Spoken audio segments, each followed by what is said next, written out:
Assalamualaikum warahmatullahi wabarakatuh. Saya Puan Nur Asma daripada Melati Confinement Center. Selamat petang semua. Kepakaran saya adalah membantu wanita-wanita di luar sana macam mana untuk menyelesaikan masalah dari segi dalaman dan juga luaran, masalah macam mana untuk mencari dan mendapatkan rawatan untuk berpantang. Sebab sekarang ni banyak kita tengok ibu-ibu muda sekarang tidak berpantang, tidak menjaga pantang.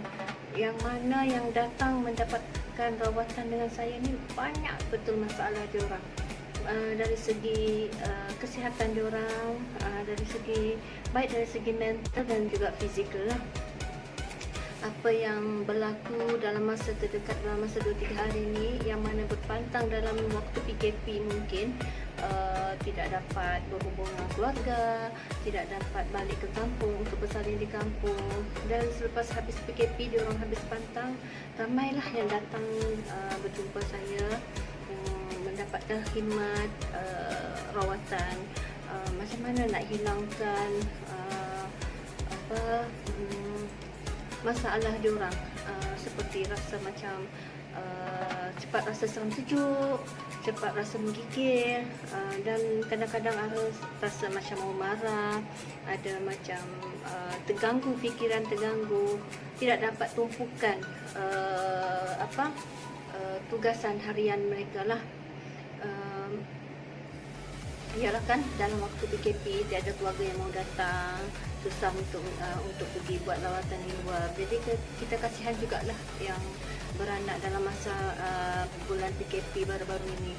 Dan saya dapat selepas PKP ni, bila sudah start buka pusat rawatan, jadi ramailah yang datang yang sudah bersalin, sudah habis pantang, sudah 2 bulan, 3 bulan umur baby, ada masalah dalaman diorang, masalah kesihatan yang tidak dapat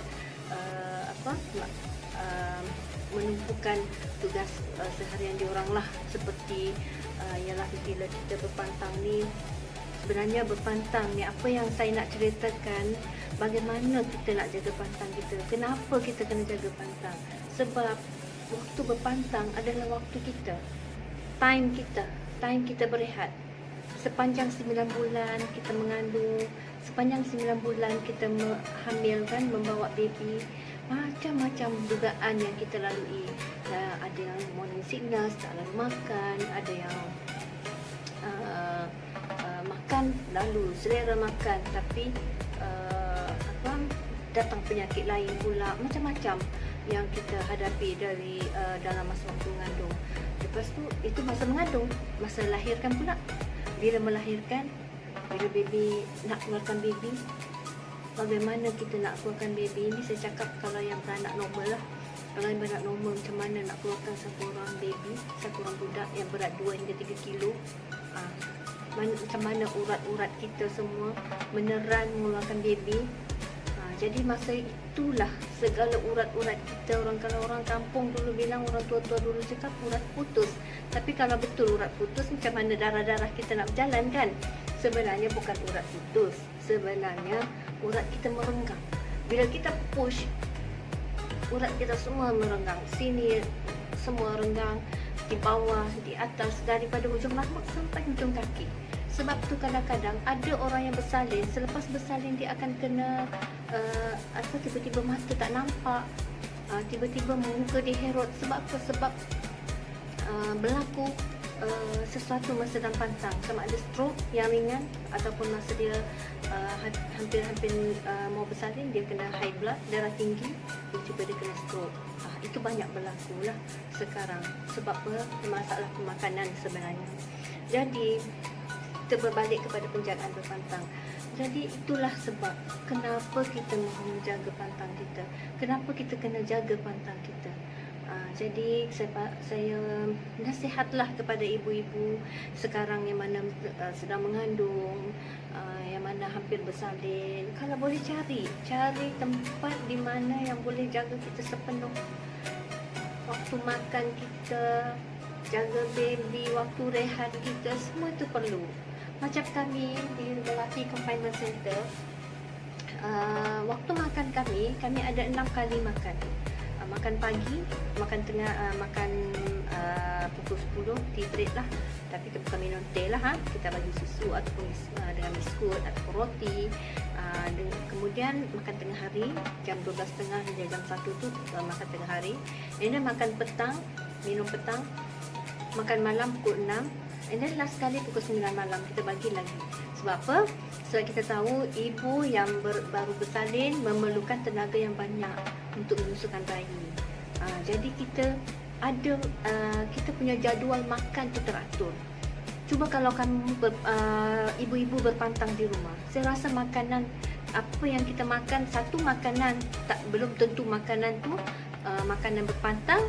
Dan juga waktu makan tu belum tentu kamu makan waktu yang tepat. Kadang-kadang baru kita nak makan, baru kita nak makan nasi, baby nangis kan. Bila baby nangis kita letak balik nasi. Satu, nasi tu dah sejuk.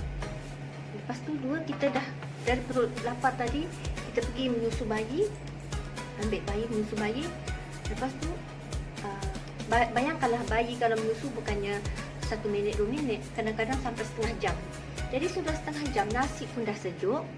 Lepas tu waktu lapar kita pun hilang sudah selera makan kita. Jadi kita pun tinggal tunggulah lapar lagi balik baru aku makan. So di situ badan kita dah masuk angin. Masa kita bagi menyusu, badan kita dah masuk angin. Sebab itulah kalau kita makan masuk angin, baby pun turut masuk angin. Jadi itulah yang saya mau terangkan di sini. Macam mana kita nak jaga pantang kita yang baik, macam mana kita nak jaga pantang kita dengan teratur. Jadi itulah niat saya buka satu pusat begini untuk menjaga ibu-ibu yang berpantang, untuk memberi khidmat saya dan juga tim-tim saya menjaga macam mana untuk menjaga ibu-ibu yang baru melahirkan. So di sini ibu-ibu yang belum bersalin, yang masih mencari-cari, saya rasa sesuai lah, boleh hubungi kami. InsyaAllah kami akan bantu setakat yang kami boleh.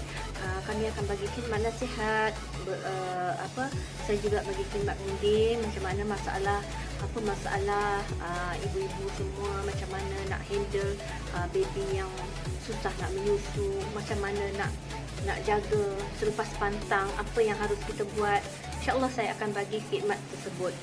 Jadi saya juga berharaplah kepada suami-suami, kepada bapa-bapa yang bakal bapa, turut bertanggungjawab untuk menjaga isteri masing-masing.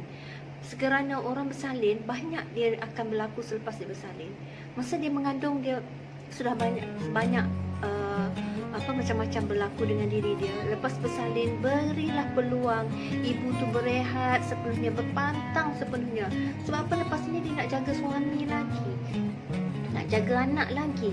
Jadi kalaulah ibu tu tak sihat, lepas bersalin, lepas pantang, badan lesu, letih, bangun pagi penat, nak urus anak dah tak larat, sejuk badan menggigil, nak jaga suami nak pergi kerja, tak boleh nak bangun basuh air ke apa. Jadi di situ macam mana perasaan suami bila isteri tak boleh menumpukan penjagaan sepenuhnya kepada suami dan juga kepada anak. Terpaksa anak diberikan kepada orang lain untuk menjaga, ataupun suami terpaksalah cuti hari ini kena jaga anak sebab isteri tak sihat. Jadi untuk menjaga isteri supaya betul-betul sihat, mental dan fizikal ibu, jadi apa salahnya korbankan sikit, bagilah sedikit hadiah untuk ibu, cari pusat-pusat berpantang yang sesuai untuk meletakkan isteri kita di sana. Apa salahnya berkorban sedikit, sebab isteri kamu dah berkorban banyak melahirkan seorang bayi untuk kamu, untuk suami-suami dah keluarkan bayi. Jadi suami janganlah kedekut, bagilah peluang untuk isteri berehat sepenuhnya. Tak lama, kalau tak boleh nak sampai 30 hari, 21 hari ke sekejap untuk merehatkan badan di tempat kami atau di mana-mana confinement center lah bagi saya. Izinkanlah, bagilah peluang itu, hadiahkanlah kepada isteri yang tersayang. So nanti di masa akan datang saya akan saya akan kasih bagi tips lagi macam mana untuk tips makanan berpantang ke. Nanti saya akan susunlah macam mana apa yang akan saya bagi kepada anda. So jangan lupa like kami, page kami Melati Maternity Home Care, dan juga boleh hubungi kami untuk mendapatkan nikmat nasihat, untuk mendapatkan urutan yang terbaik. Boleh buat appointment dengan kami untuk mendapatkan tempat yang bila masa yang sesuai, sebab terapis kami tidak ramai. Jadi boleh hubungi kami sama ada untuk urutan mengandung ataupun ikhtiar hamil. InsyaAllah kita akan cuba, kita ikhtiar yang mampu saya buat, saya akan rawat, tapi yang memberi adalah Allah Ta'ala. Jadi kita meminta, kita merawat, kita ikhtiar, tapi yang memberi daripada Allah. So saya setakat ini dulu. Nanti kita jumpa lagi di lain episod. Bye. Assalamualaikum. Selamat berpantang kepada yang berpantang, dan kepada yang belum bersalin, cepat-cepatlah cari tempat yang terbaik untuk anda.